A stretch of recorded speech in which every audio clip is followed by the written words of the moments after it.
శ్రీ సత్యసాయి జిల్లా బుక్కపట్నంలో సిపిఎం నాయకులపై దాడి జరిగి వారం రోజులు గడుస్తున్నా దాడి చేసిన నిందితులపై స్థానిక పోలీసులు చర్యలు తీసుకోకపోవడం లేదని ఎస్పీకి వినతి పత్రం అందించారు సిపిఎం నేత రామకృష్ణ. వెలుగు సిసి రవీంద్ర ప్రభుత్వ ఉద్యోగి అయ్యుండి ఒక రాజకీయవేత్తలా వ్యవహరిస్తున్నారని మండిపడ్డారు. తనపై జరిగిన దాడి వెనుక మాజీ మంత్రి పల్లె రఘునాథ్ రెడ్డి హస్తం ఉందా అనే అనుమానం కలుగుతోందన్నారు. కేసు నమోదు చేసే వరకు పోరాటాన్ని ఆపేది లేదని స్పష్టం చేశారు సిపిఎం నేత రామకృష్ణ.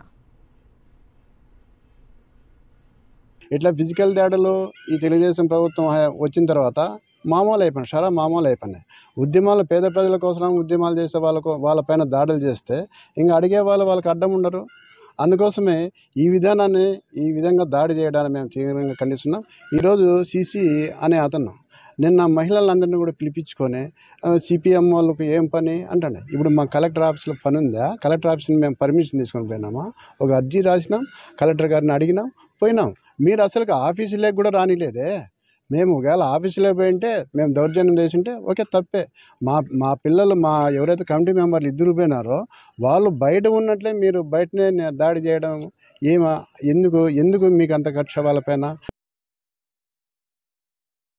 అవినీతి జరిగితే వాటిపై చర్యలు తీసుకుని రికవరీ చేయాలి. అది వాళ్ళ విధి, వాళ్ళ డ్యూటీ. అట్లాంటి డ్యూటీని మరిచి ఎవరైతే ఈ అవినీతిని ప్రశ్నిస్తున్నారో వాళ్ళపైన దాడి చేయడానికి పూనుకుంటున్నారంటే ఎంత ఇది అధికార దుర్వినియోగం, లేకపోతే రవీంద్ర యొక్క వ్యవహారం ఈ అధికార పార్టీకి తొత్తుగా మారని చెప్పాలి. ఎందుకు ఈ మాట చెప్పాల్సి వచ్చిందంటే ఎవరైతే అక్కడ ప్రైవేట్ వ్యక్తి దానిలో పాల్గొన్నాడో నాగరాజు, అతను పక్క తెలుగుదేశం కార్యకర్త, తెలుగుదేశం నాయకుడిగా ఉన్నాడు. అట్లాంటి వ్యక్తితో కలిసి ఒక ప్రభుత్వ ఉద్యోగి అక్కడ అవినీతి పైన చర్యలు తీసుకోవాల్సిన ఉద్యోగి అవినీతిని ప్రశ్నించిన వాళ్ళపై దాడికి కొనుక్కోవడం ఏంది? ఇది చాలా అన్యాయమైంది.